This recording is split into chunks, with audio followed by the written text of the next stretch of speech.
A big welcome to our panelists. Thank you very much. There's an element of bias in respect to what I do. I run shopping centers.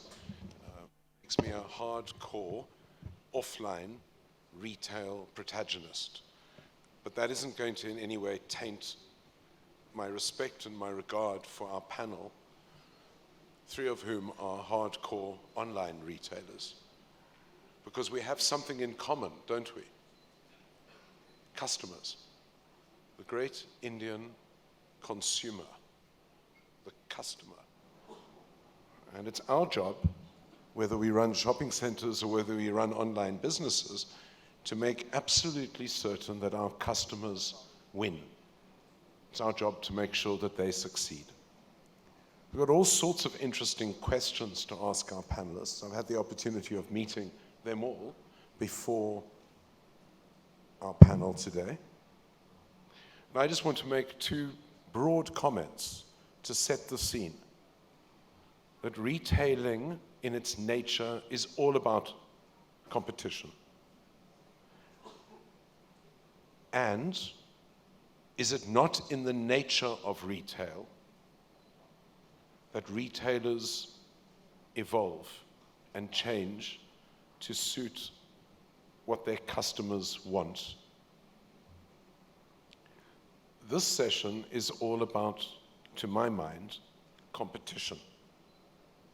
How retailers match up and deal with competition. And in this country, in India, this has to be one of the most intensely competitive markets. It's also an intensely interesting market, the sort of market that all other retailers from around the world want to be in. But because of this country's intensity in respect to competition, there is a particular issue that needs to be dealt with. How do these retailers contend with the intensity of competition? How do they stand out? And I think that we're going to learn from the experts. By the way, as moderator, it's my job to get what's in their head out. So over the next 27 minutes or so, we're going to get them to talk as much as possible. And I'm going to start with you, Chippy. Hi, morning. Because... Sorry, can you guys hear me? Yeah. Because you have always been an offline retailer. I have an immediate link and connection. But that doesn't make the question only orientated towards offline versus online. This is, how do you, in a market that sells shirts and jackets and trousers to predominantly gentlemen, how do you stand out? What are you doing to make your business so successful? Hi, morning everyone. My name is Chippy. I'm the co-founder and CEO of Bombay Shirt Company. And I think for people who know us already or know about us, I think it's a little bit of an easy question for us to answer, Jonathan, because unlike most of my colleagues over here, we are not actually in the ready-made business, which is what typically customers are used to today. So we differentiate very easily just from the angle that our offering is custom-made apparel. That's what our hero product is, custom-made shirts.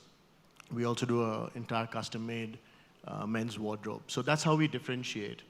But that's just the simple answer, right? I mean, of course, there's a lot more that every brand has to do. So whether it's your brand name, whether it's the marketing and the communication that goes out to the consumer, how do you differentiate yourself over there, the imagery, the store experience, right? Because as you said, we are predominantly offline. Of course, we are online as well.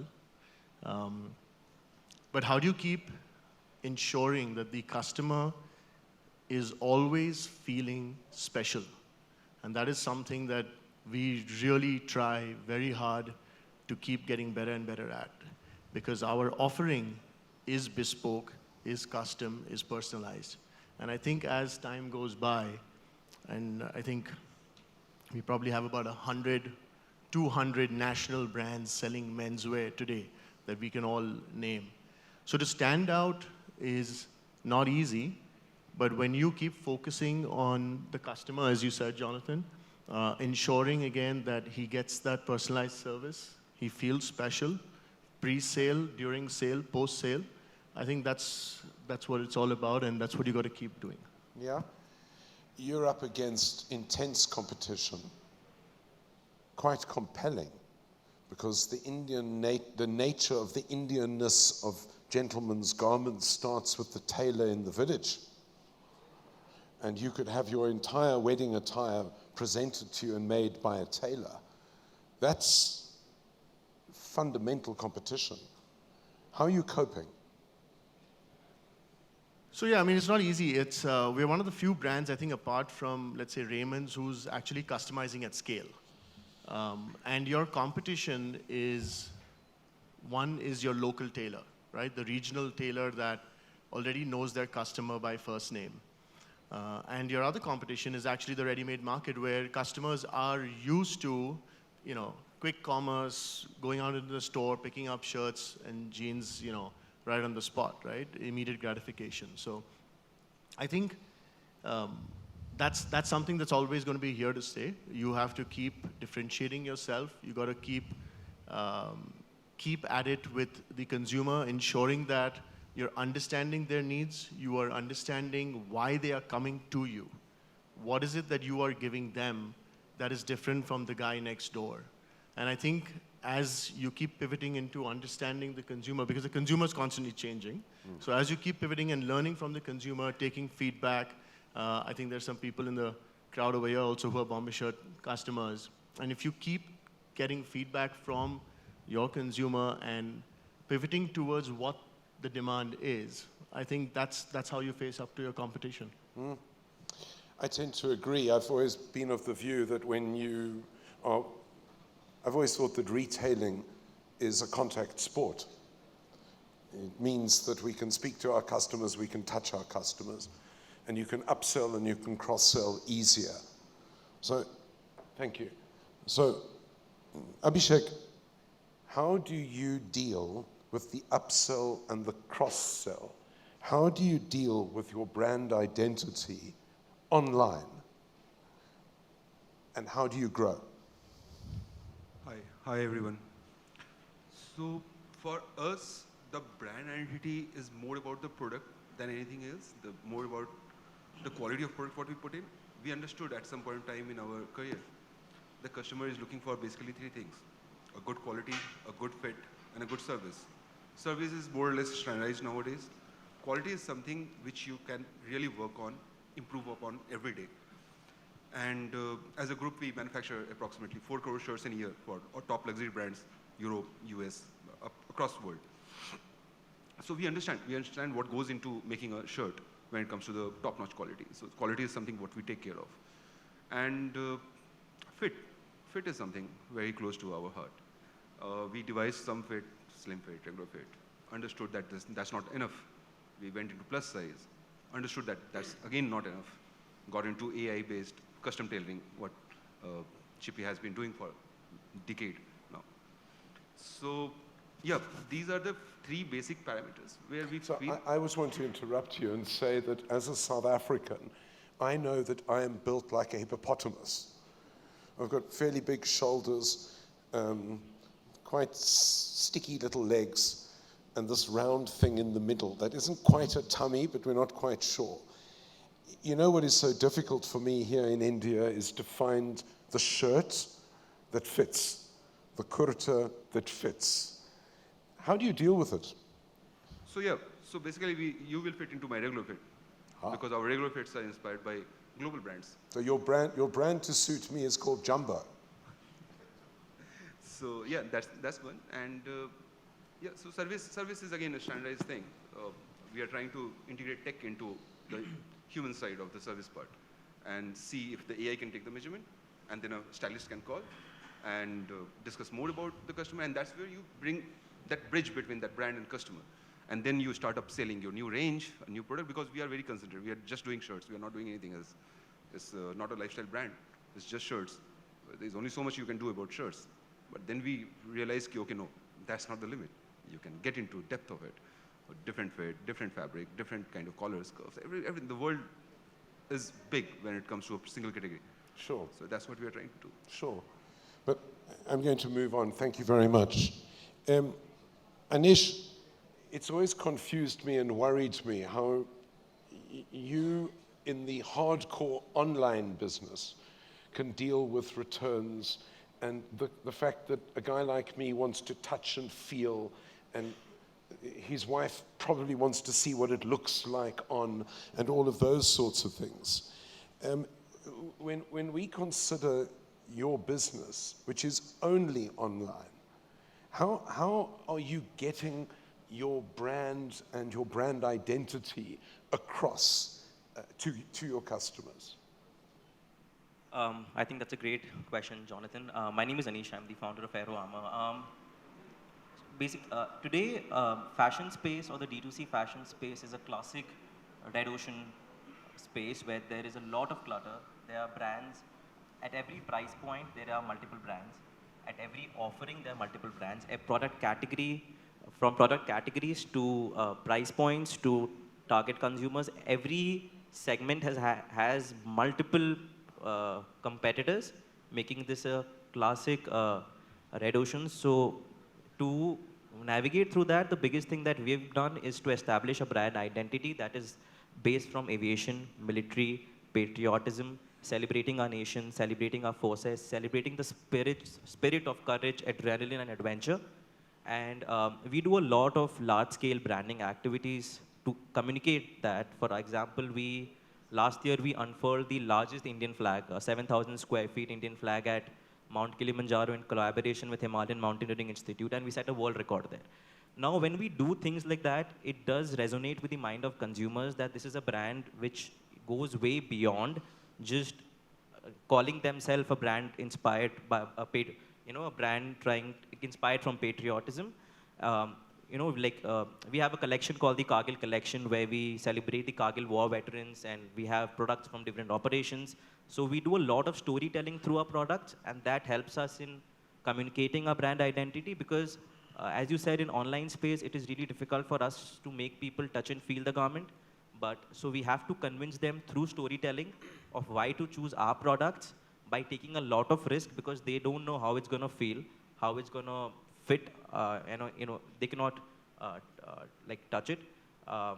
So these are really a lot of things that we do. And one of the strongest feedbacks that we have gotten, which is really close to my heart, is when I wear Aero Armour, I feel protected. We are not selling any tactical T-shirts. We are just selling normal T-shirts. But if we are able to get feedbacks like this, we've been able to communicate our brand identity. That's excellent. I actually hadn't heard of your brand before, so I've been online. Am I in the target group? Everyone's a target for Aero Armour because if today a person is buying a Nautica, does not mean that he's a sailor. If today a person is buying a US Polo, does not mean that he plays a sport of polo. So everyone is a target customer for us. Every brand has to have a story, and our story lies within military, aviation, patriotism, and adventure. I think that's absolutely fabulous. Congratulations. Do you have my size? Of course. All right. Are you in the same company? All right. Okay. Thank you. I think, Ashwini, I have a very specific question for you because we were talking earlier, having a nice cup of coffee, and my question to you is very orientated towards this thing that online retailers call loyalty, customer loyalty. Now, in the real world, in the offline world, in the shopping center world, we know what loyalty looks like. This, people, real time, in our shops, in our shopping centers, in our food courts, in our cinemas, in our parking garages, outside and inside, in metro tier 1, tier 2, and tier 3 cities. How do you breed and culture, and how do you encourage customer loyalty? And what are the tips that you have for the audience that they can walk away going, this is what we're going to try, this is what we're going to do? Yeah. Hi, everyone. This is Ashwini, founder of Dennison. It's a bit tricky and a difficult one you've asked me. Sorry to interrupt. That's what happens when people meet me as the moderator and they're the first one present. But I think you've got it. Yeah, obviously. So, just I need to give a bit background of us. We are a 37-year-old brand. I started by my father in 1988. And 10 years back, I started building Dennison as a digital-first brand. Earlier, we were just a retail store in Gwalior. And I think I have been seeing from my childhood, I have seen like as a physical store experience coming. People are coming to our stores for 10 years also. And like, I was just having a word with my father-in-law like a month back, and he showed me a shirt which was 25 years old shirt, and he was still having it. And that's kind of, and he just kept it because it was one of the expensive purchase. He invested like 500, 600 rupees way back in 2000, and he still kept it because it was one of his, like, and the quality, he felt it, because I have seen people who have been there, like purchasing from our brand for 20 years in physical store in Gwalior, and then now being a digital first brand. It's been a year because when we started in e-commerce, we were primarily a marketplace brand, but a year back we started with our own website, and within like 8 to 10 months, right now we're trending somewhere around having 27-28% of our retention, like as a repeat customers, which we feel it will be increased to around 35%. I think the major thing is the value you give the consumers when they receive a product, how's the packaging they're receiving in it, what are the condition of the products, what kind of a quality of the material you are putting into it, what kind of a design it is. And I technically feel the reality to make a consumer loyal, it's very hard in today's India's world, especially in e-commerce. But still, if you're giving a right fit, quality, and the right trend and designs, when they wear it, comes down in a really good way, I think, and they get a good appreciation around the people. And I'm sure that once, like, if someone, like what you guys are wearing, if someone gives you a good, like, appreciation, I'm sure that you go back with the same brand and try to buy something if you want next time something, because you know that this brand suits me better, right? And like Puneet said it earlier in this conversation, India is a price-sensitive market, right? If you get if you give the right designs, right quality at the right price, I'm sure that, I'm not going to say it's going to be loyal, but it's going to stick with you for the longer run. He may not buy you next time, but he may buy you after 6 months or maybe a year. But he's going to there for you and keeps on checking in collection. If something he likes it, he'll buy it. But this is how India works in today's scenario. So you can't expect that he has to be 100% loyal, but I'm sure that he's going to be loyal in the long run. If he finds something, he'll buy it. He's not going to be in a way that he's definitely going to buy our brand only. That's how I feel loyalty right now these days. But people talk about in terms of loyalty that he's just going to buy from you. It's not going to happen. That's interesting. There are two things that come to my mind. The first is that you're talking like an offline retailer. All of the characteristics that you gave tick my list for good customer service and loyalty building, certainly from a shopping center and from an offline retail point of view. The second thing allows me to cast my mind back many, many years ago to 2005, 2006. Who remembers Myntra? Anybody in the audience who understands Myntra? So the story with, there's a hand, thank you. There's somebody alive in this audience. So when I first came to India, I brought my daughter and my son, my wife. My daughter had a most remarkable way of shopping. She knew that I was opening shopping centers, and she knew that I was a real estate retail guy. And yet what she did was she had the Myntra guy deliver 40 items to our home, put it out on the dining room table, choose what she wanted. She was 13 at the time, and then say to the driver, Dad will pay you for 3 items, and you can go back with everything else. And this she did every week with her girlfriends. And that for her was loyalty. That she could sit in her home, she could showroom in my shopping center, and she could develop some kind of an association with brands far, far away across India. I think it's actually quite remarkable that one of the learnings that I have about online and offline is that our customers will tell us how they're going to do their shopping, and they will breed their loyalty. Would you agree? Yeah. Good, thank you. I have an off-the-wall question for you, Harshit. A little different. No, it's a little different, but it's consistent. So we're involved in the business of success and sustainability and making sure that our businesses last, right? So my question for you is, what efforts have you done in your business to guarantee and to protect and to secure your growth? I think we solve inner fashion. So I think, and we solve inner problems. I think that's the differentiation what we've done. We've been able to scale. So I run Freecultr. We are into premium innerwear for men and women. And I think that has helped us scaling the business with respect to solving the basic problems within innerwear for both men and women. We went deep and deep in kind of, doing a lot of research of what all problems a normal consumer like you, your size, my size, any other size, like what all problems you face. Yeah, so wearing an innerwear. So we took almost 6-7 months to kind of make that product and kind of then launch it in the market with a lot of consumer feedback, just solving problems. So we don't do a lot of fashion, like I said. We just try and do and give you basics, because that's the first wear potentially for all of us in the room during your, let's say, that's the first wear what you wear in the day.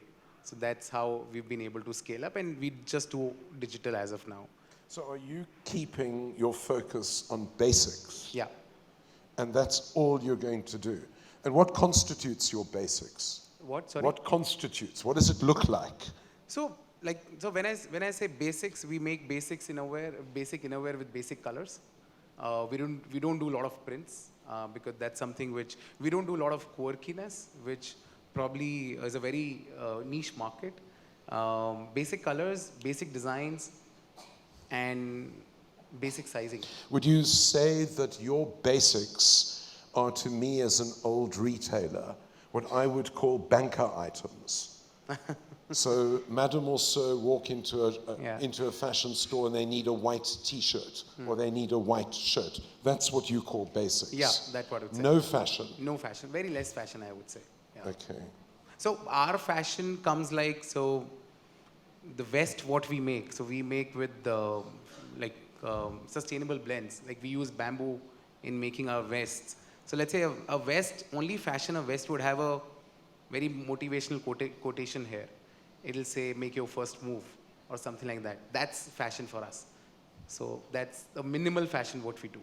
That sounds terrific. I'm of the view that anything that makes people look good and feel better is quintessentially a fashion success. I think feel better is the first one. Looking good. If you'll feel better, you will look good. Well, I feel better every time I put my tent-like shirt on. But you look good. Well, thank you. Thank you very much. Yeah. As a moderator, I always like leaving a little bit of room for response and for questions. So I'm going to invite my panelists to respond to anything that they've heard. Gentlemen, comments, feedback, questions among yourselves? No? I'm going to open to the floor. Questions for our panelists?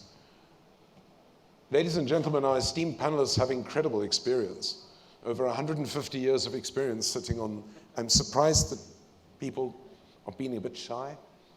Is it like a Wednesday morning thing here in Bangalore? It's called a hangover, Jonathan. Well, I've come prepared. I've got a couple of questions. I've got some broad questions, and it's for the audience as much as it is for you. because I love anything to do with fashion. So I'm from South Africa, and many, many years ago, my team and I developed with the then owner of a business that was only in a market, a company called Young Designers Emporium. The clue is in its name. I want to know why we don't have a Young Designers Emporium type concept in India. Gentlemen?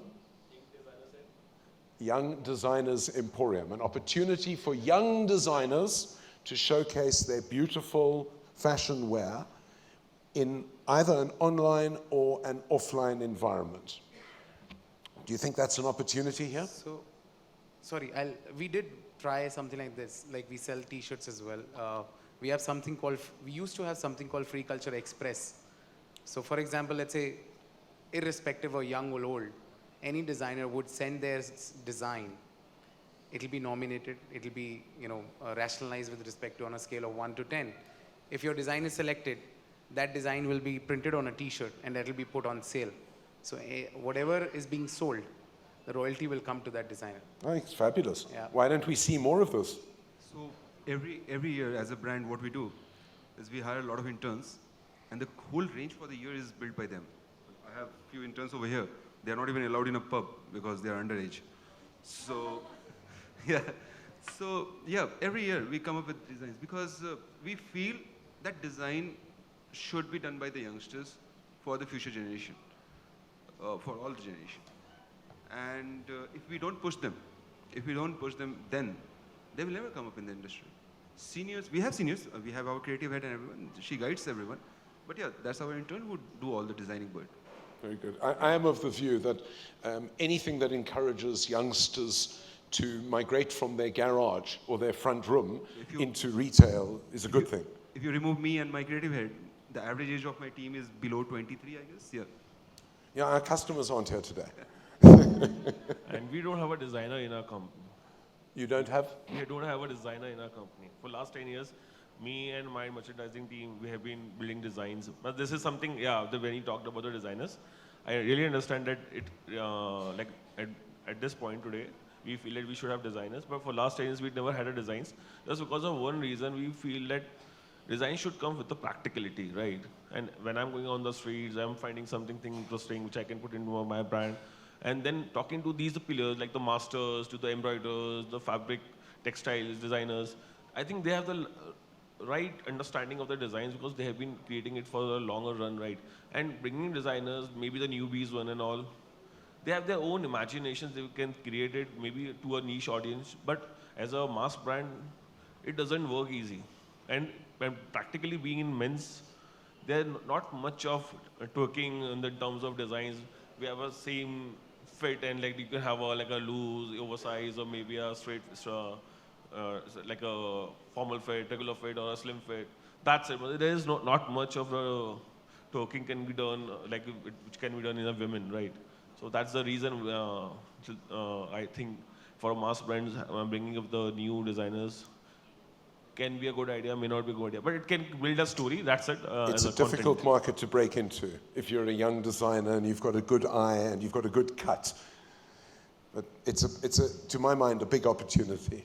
Yeah, I think the D2C space has exploded, right, in the last 5, 7, 10 years, and there's a lot of opportunity. There's a lot of investment that has come into this space, and where typically founders are in their 20s, and just trying to find themselves, explore with their design background. Yeah. So there's a whole bunch of young designers that are coming out there, and also with online, right? The distribution has become that much more affordable and easier to manage compared to brick and mortar retail, which is a lot harder in terms of capital investment. So I think the opportunity is already there. Maybe it's not as organized as what you're saying it is in South Africa, but it's there and it's happening. I see designers all the time starting companies all over the country right now. I think that's fabulous. That's good news. I want to know why none of them have shops in our shopping centers. I've been listening intently to all of you. Of course, Chippy, you're in the shopping center environment. You're in the hardcore real estate environment. But all of you are candidates to have shops. Please think about that. You'll be touching and you'll be meeting way more customers than you do when you're online. I've got 22 seconds. I'd like to sum up. I'd like to thank our panelists And I'd like to thank Images for hosting such a fantastic conference, year in and year out. And there are a couple of things that come to mind that are common to online and offline retail. Scale, identity, the basics, research, loyalty, merchandise range, and dare I say last and so importantly, to be of service. Gentlemen, thank you very, very much. Thank you. Thank you. Thank you, ladies and gentlemen.